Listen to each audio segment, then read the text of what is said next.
Bom, tá todo mundo me ouvindo direitinho, né? Então, boa noite, pessoal. Eu vou apresentar algumas contribuições, né, de Heinrich Moser, ou Henrique Moser, né, como ele ficou conhecido também, algumas contribuições que ele deu para o design gráfico nas primeiras décadas do século XX em Pernambuco, né? Eu, como o Silvio falou, estou no doutorado com o orientador Hans. O meu interesse em pesquisar Moser começou, primeiro, pelo interesse na história do design, na memória gráfica, né? E por ter contato com a revista de Pernambuco em acervo familiar, né? Tem alguns exemplares na casa dos meus pais. E aí, também conversa com o Silvio sobre o meu interesse de pesquisar a memória gráfica, a história do design. O Silvio falou, entre outras coisas, curiosidade, né, desse principal capítulo da revista de Pernambuco. Então, juntou com a minha curiosidade que eu já tinha dessa revista. Também no livro, né, sobre os periódicos da Biblioteca Pública do Estado, de autoria de Seba, que está por aqui, que vai apresentar também, e de Silvio, eles falavam sobre a qualidade técnica, o conhecimento técnico que Moser tinha, né, da produção gráfica, assim como Manuel Bandeira, né, e o quanto precisava ainda se pesquisar sobre os profissionais, não só os artistas gráficos, mas os clichêristas, os tipógrafos. Então, foi aí que iniciou a minha motivação para começar essa pesquisa.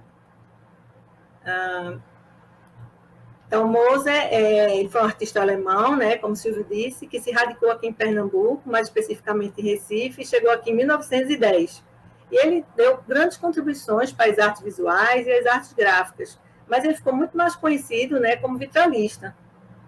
E, então, eu vou apresentar alguns dos vitrais, né, antes de apresentar as produções gráficas, ele enquanto artista gráfico. Para quem não conhece, né, tem uma noção do trabalho dele como vitralista, né, que foi muito maior do que isso que eu vou mostrar, mas vou mostrar alguma coisa para vocês verem.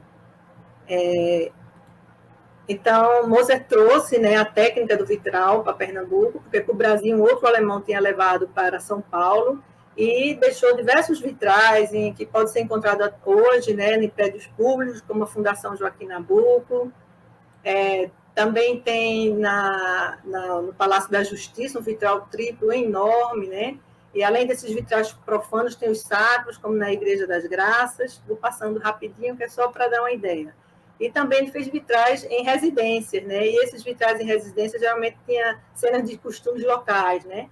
É uma pena que alguns desses vitrais tenham sido demolidos, né? Com a especulação imobiliária, perderam-se alguns desses vitrais, mas outros encontram ainda preservados.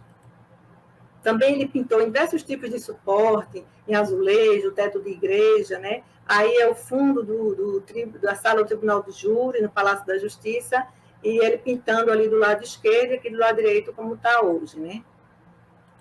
Então, Moser, além de vitralista e pintor, ele também foi escultor, esculpiu santos, foi arquiteto, foi professor da Escola de Belas Artes, essa escola que depois vai ser integrada, né, à Universidade Federal de Pernambuco, e foi artista gráfico, né, que hoje seria o design gráfico, né, o que eu venho estudando ele enquanto artista gráfico, né. Ele desenvolveu uma série de produções entre capa de revista, de livros, de jornais, e eu vou apresentar, então, a seguir. Ele chega em Pernambuco, né, em Recife, com 26 anos, e ele chega bastante qualificado.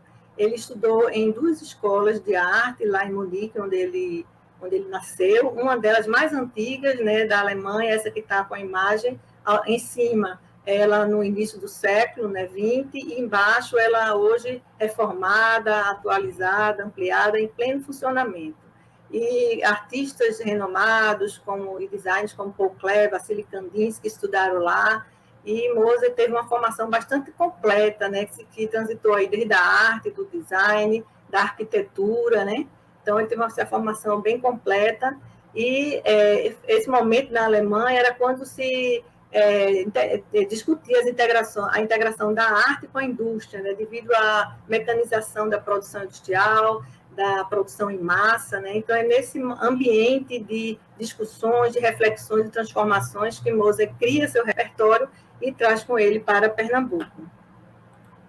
Então, ele chega no Pernambuco, né, a convite de sua tia, Júlia Dordeline, ele chega aqui em 1910. Essa tia, ela tinha um comércio bastante elegante, né, que é a Casa Alemã do Recife, e convidou ele para fazer a reforma, né, ele como arquiteto, fazer a reforma desse grande empreendimento comercial. E era uma loja assim, bastante moderna, né, para a época, porque ela tem eletricidade, que era uma novidade, ela tinha vitrine também, que era uma grande novidade. E em Moza encontra aqui um país com diversos problemas, né, assim, o aumento da população, dos centros urbanos, mas diversos problemas sanitários, endêmicos, habitacionais, e uma procura aí por uma modernidade, né? O país, a capital, se preocupava em parecer moderno. E Pernambuco também tinha essa preocupação, né? A Recife, a sua capital, executava diversas obras, executou diversas obras, como a reforma do Porto, a reforma do bairro do Recife. Então, era esse ambiente de procurar parecer moderno.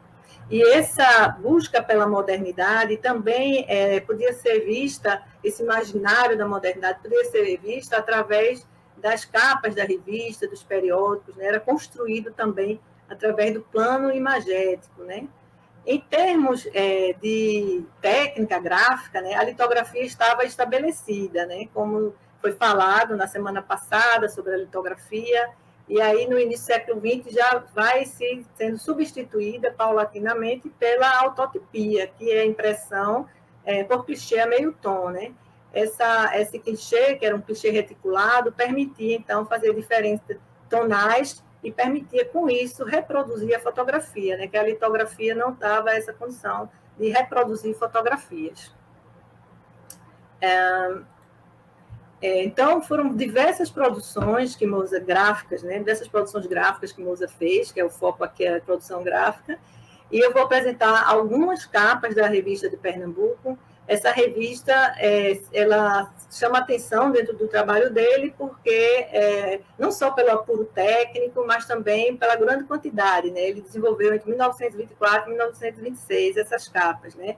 E a gente pode perceber os diversos recursos visuais que ele utilizou nessa revista aí como estratégia de comunicação, né? Então, como a gente vê, essa capa do lado direito era uma capa para informar, para divulgar a abertura da Avenida Boa Viagem. Essa revista é uma revista governamental e foi no governo de Sérgio Loreto, né, que construiu a Avenida Boa Viagem. Então, ele executou essa capa mostrando um carro em movimento, com pessoas com roupa moderna, né, no carro, também um bonde, que era um outro meio de transporte da época, tudo em velocidade, né, para dar a ideia de modernidade, né? E ele constrói isso tudo dentro de um cenário, né, que, de certa forma, convida o espectador a prosseguir, a imaginar, né, esse cenário adiante, né? Então, foram recursos gráficos que ele utilizou. Já do lado esquerdo, a gente vê uma flâmula com diversas imagens superpostas das obras governamentais, né? Era uma forma de divulgar as obras que estavam acontecendo naquele ano, né, de 23, 24, 25, e coloca na frente 3 personagens simbólicos, né? Uma aí no meio usando um gorro vermelho, que é o barrete frígio, que é o símbolo da monarquia, o símbolo da republicano franceses. Ícaro até falou a semana passada desse símbolo. Do lado direito, provavelmente um personagem mitológico, um deus grego do trabalho, né? Porque o lema do governo era paz e trabalho. Então, eram recursos visuais, né, que ele utilizou para transmitir a informação que ele queria, provavelmente demandas pedidas pelo editor da revista. Já essas 3 capas, elas mostram a diferentes estilos, né, que Moza transitava, tanto com um traço mais solto, figuras mais sintéticas, como mais acadêmico, com referência à pintura acadêmica, como é do lado esquerdo, nessa capa de fundo preto, né? Então, ele articulou diversos recursos da linguagem visual, como textura, achura, cores e tons, né? Para dar ideia de profundidade, de volume, de luz, de sombra, né? A dobra da saia do anjo, né? Então, são esses recursos aí que ele utilizou. Já as outras 2 capas referentes ao carnaval, ele utiliza traços mais sintéticos, mais resumidos, né? E transmite de forma bastante alegre a alegria do carnaval. Essa capa do meio, então, mostra um certo dinamismo, né? Para mostrar essa alegria carnavalesca, os personagens em movimento, né? Em posições de movimento, de dança, o cair da serpentina, né? Então, tudo isso dá uma ideia de movimento, né? E também utilizou o recurso de aproximação, né? A proxêmica na capa do lado direito, mais perto do espectador, né? Com um olhar mais perto do espectador. E todas as 3 capas ele usou com um fundo chapado, né? com uma cor única. Quer dizer, era uma forma de destacar a imagem, né, que ele queria, diferente daquela capa anterior que a gente viu, com todo um cenário. Né? Então, com diferentes recursos como forma de transmitir a informação que ele estava pretendendo. Também a técnica gráfica, o conhecimento técnico que ele tinha, né, da época, o conhecimento técnico de impressão gráfica da época, a gente pode perceber nessa capa, né, com a ampliação de um detalhe, né, com a ampliação no microscópio digital, a gente pode perceber que ele utilizou apenas duas cores, o vermelho e o azul. Mas a gente olhando a capa da primeira vez, dá a ideia de uma gama mais rica de cor, né? Então, apesar da técnica restringir as possibilidades de impressão, ele sabia tirar proveito, né? Ele sabia executar de forma exemplar, né? E mostra aí o conhecimento que Moser tinha da técnica da época, né? Aqui eu coloquei a ampliação, né, de um detalhe de 9 capas, das 9 primeiras capas, né? Então, a gente observa que as 3 primeiras ele utilizou cores chapadas, né? E depois ele utiliza a retícula e vai misturando a retícula com cor chapada, né? Inicialmente ele usa uma cor, depois a bicromia, depois a tricromia. Então, são formas aí de perceber, né, o trabalho dele, o conhecimento dele. Provavelmente isso foi impresso com clichê atrás para fazer as cores chapadas e o clichê reticulado para fazer as retículas. Entre outros trabalhos, fora a capa da revista de Pernambuco, eu vou apresentar mais alguns que chamam atenção, que é esse cartaz que ele fez para a Companhia Cervejaria Pernambucana, era uma empresa local também, de um alemão, e aí esse cartaz apresenta a característica, né, dos cartazes comerciais europeus do final do século XIX, início do século XX, onde o jogo de luz e sombra é dado por cores uniformes, né? Também utiliza traços bastante simplificados para dar a ideia aí da dobra da camisa, a gola do terno, né? Então, são formas bastante sintéticas, simples, para mostrar esta imagem, né? E também chama atenção a relação do letreiramento com a imagem, né? Do elemento pictórico com o elemento verbal. Eu estou chamando letreiramento porque essa fonte, essa letra foi desenhada com fim específico, não foi uma criação de fonte para ser reproduzida depois, né? Então, por isso que eu estou usando o termo letreiramento. Então, a gente vê a cauda do G, né? Ela desce e se esconde por trás do chapéu, né? Da figura feminina, e a aba do chapéu esconde uma parte da letra R, né? Então, essa integração da imagem com o letreiramento é bastante interessante. Além de observar a parte formal, né, do cartaz, a produção em si, eu procuro também observar qual era a empresa que estava fazendo o trabalho de impressão, né? E, com isso, eu vi que foi a indústria Dresler, né? Estabelecimento Dresler, que era genro do litógrafo que foi falado semana passada, F.H. Kaus, né? Também alemão. E, então, com isso, procuro entender as relações profissionais de Moser, né? Eu busquei, assim, para entender mais quem eram os profissionais que circulava naquele meio, e também sobre os profissionais que estavam trabalhando naquela época na indústria gráfica pernambucana. Essa forma de assinar, né, da indústria Dresler foi identificada na dissertação de Edna Cunha Lima, assim mesmo que ele assinava em outras produções. Também destaquei aí essa capa de partitura, né, com referência ao estilo Art Nouveau. Então, a gente pode perceber nessa capa diversas características desse estilo, né, temas florais, folhagens, né, muitas linhas sinuosas, ondulantes, o cabelo da figura feminina, a roupa, e uma certa leveza, né, com esse tecido esvoaçante, né, até uma certa dinâmica, né. Utilizou aí cores bastante suaves. Então, Leopoldina, Oi? Desculpa, eu estou vendo aqui os comentários no YouTube, algumas pessoas dizendo que estão com a imagem parada, não estão conseguindo ver os slides. Ah, é?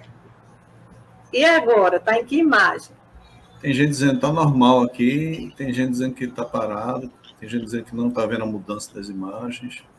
Que pena, mas eu estou vendo as mudanças. Volta aí para ver. Vocês estão conseguindo enxergar agora?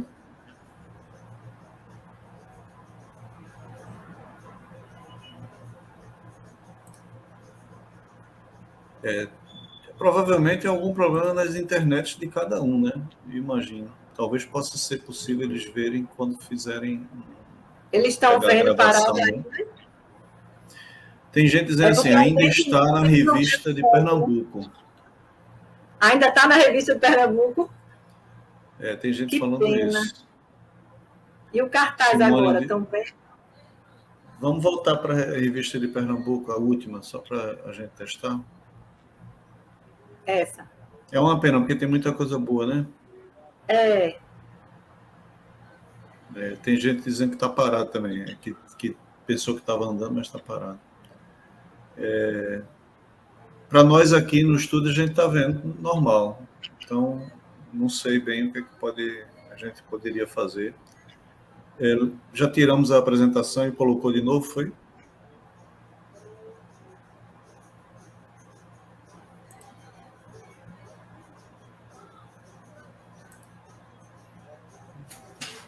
Vamos ver se a gente consegue, né? Porque realmente tem muita coisa boa para vocês perderem de ver. A gente voltou, Rafael, para a revista novamente. Passa aí alguns slides para ver se eles conseguem ver. E agora?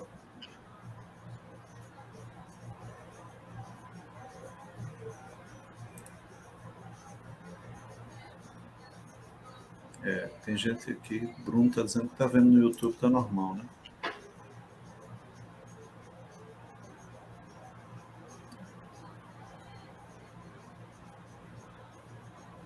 São os problemas da internet, né? Semana passada não parece ter acontecido isso. Vamos fazer assim, vamos retirar totalmente a apresentação, Leopoldina. Aí tu carrega novamente ela, eu digo do estúdio, não somente da tela. Tu entendeu? Tá. Eu própria tirar, não é isso? Não foi você que carregou, né? Aí você tira, você consegue retirar ela, não consegue? Vou removi. Pronto, aí carrega novamente para ver se a gente consegue. Não, ficar vendo somente uma imagem realmente é uma pena, porque a qualidade é muito grande. Pronto, voltamos. Está dando para ver passar agora?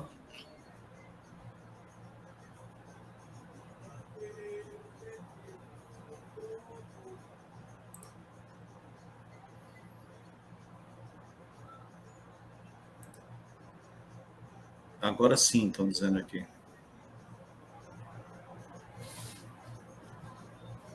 Pronto, Leopoldina, acho que resolveu. Então, eu posso continuar do cartaz, né? Acho que é a partir daí que deu problema, né? Pronto.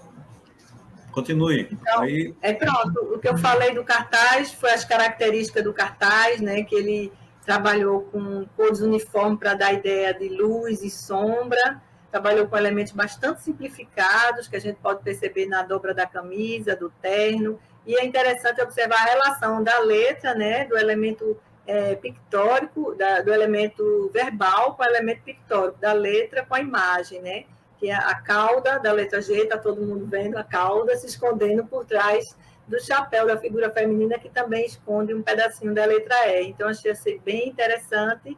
E, como eu estava falando, a empresa que fez a impressão também foi uma coisa que eu procurei buscar em todos os materiais que eu estudei, né? Então, foi impresso pela Dresler, que foi genro de F.H. Caus, né? Leopoldina, desculpe, novamente, estão dizendo que está parando sempre na revista Pernambuco. A revista Pernambuco está muito amostrada, ela só quer ela. Não quer que eu fale de mais ninguém. Aí é danado. O que a gente faz? Vamos ver o que a gente consegue fazer. Vamos fazer o seguinte, tira de novo como tu fez. Aí, antes de carregar, a gente já passa, né? Tu tá entendendo? Para não ter que passar pela revista Pernambuco para ver se tem algum bug, alguma coisa assim. Ou então, você enviou a apresentação para a gente? Enviei. Se vocês quiserem colocar... De repente, posso tentar aqui.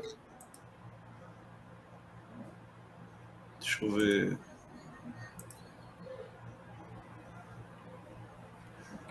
Ou então, Natália, se ela estiver aí ouvindo, se puder. Não sei se a Natália chegou a. Em vez de fazer como slide, né, Bruno? Tu tá sem compartilhar a tela, sabe? Sem ser carregando o slide aqui. Natália, tenta carregar então aí a apresentação para a gente ver se pode ser alguma coisa do computador de Leopoldina.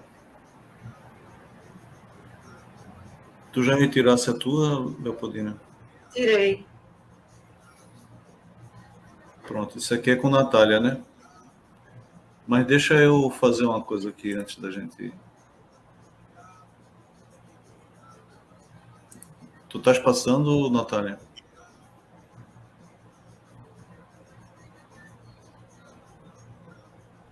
O problema é se o bug for a partir daquela página, né?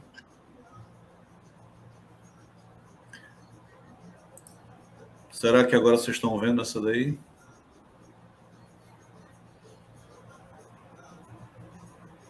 E aí, pessoal, vocês, nosso público, nossa audiência,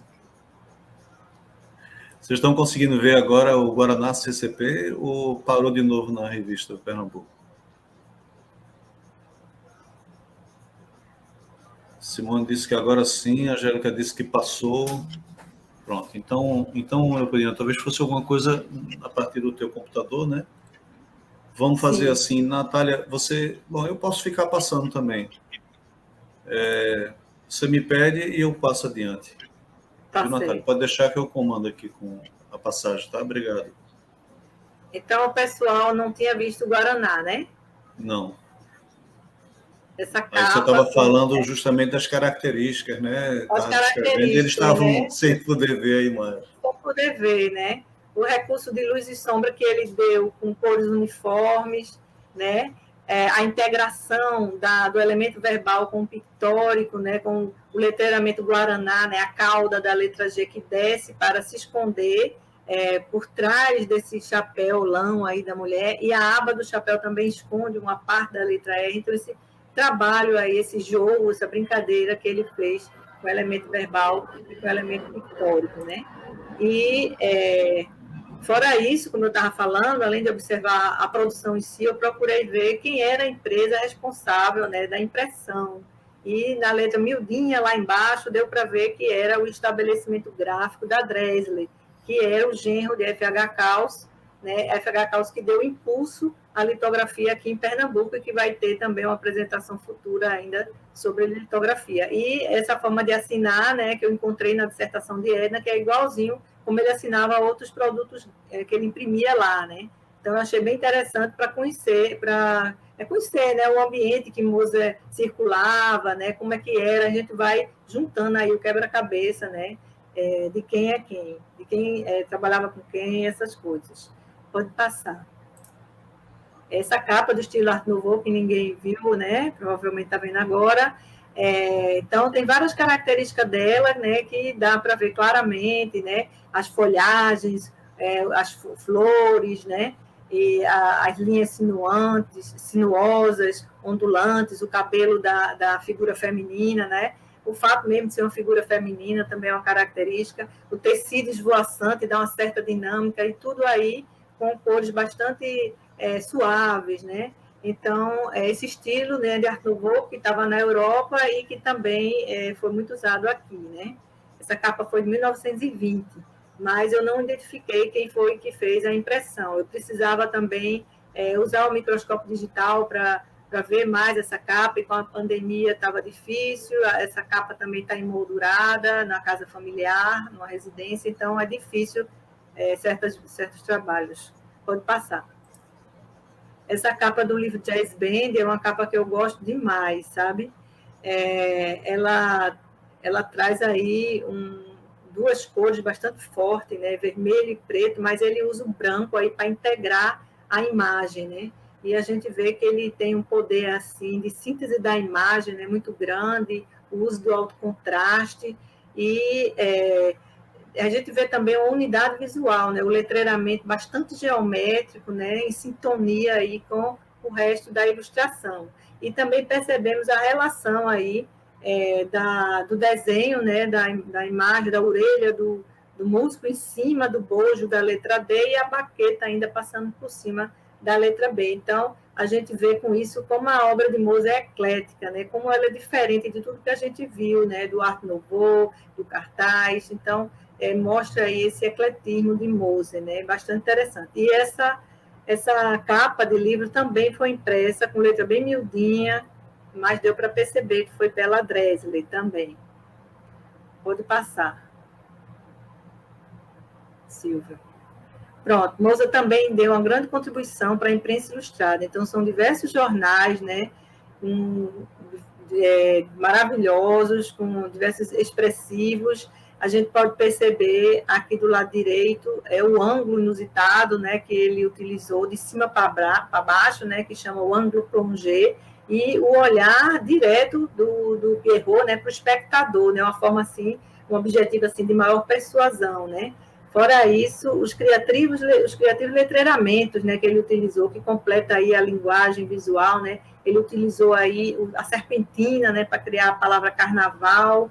Também na capa de 1936, a integração do elemento verbal com pictórico, ele faz essa brincadeira, né, o menino carregando o 6 e o velho destruindo o 5. E também abaixo, na revista de Boas Festas, ele trabalha aí com letreiramento com tipografia existente na época, né? Tipografia de vanguarda, com letras mais geométricas, sem serifas. Então, mostra indícios aí de Moser realmente como design, né? Então, são diversos detalhes para ser observado nessas capas, que ainda preciso estudar mais, e estou caminhando alguma coisa também com isso no meu doutorado. Pode passar.